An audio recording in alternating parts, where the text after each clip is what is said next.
Il-familja Vella minn Nadur ilha ssofri inġustizzi għal snin twal sabiex tibni fuq art proprjetà tagħha.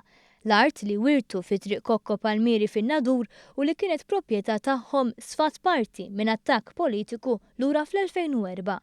Dan sabiex sidien ta' proprjetajiet li jinsabu faċċata din l-art, inkluż nies qrib Giovanna De Bono, ippretendew li l-veduta tagħhom tibqa' mhix mimsusa. L-Amministrazzjoni Nazzjonalista fawdex bdiet tagħmel ostakli biex din il-familja li m'għandha ebda affiljazzjoni politika ma tibnix fuq arta. Il-familja Vella fittxet id-drittijiet tagħha bil-qorti sa mill-2003. F'kull stadju quddiem il-qorti tal-familja Vella rebħet il-kawża.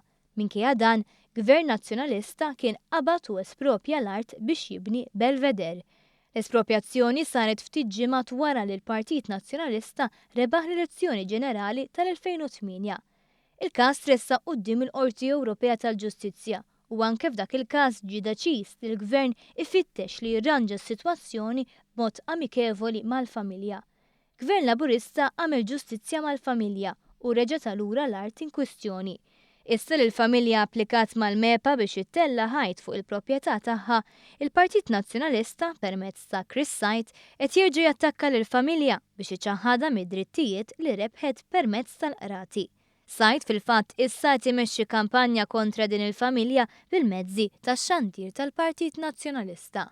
Minkejja l-kampanja li qed jimmontaw Simon Busuttil, Chris Sajt u l-Partit Nazzjonalista mhux qed jgħidu li l-familja Vella rebħet il-kawżi kollha bil-qorti.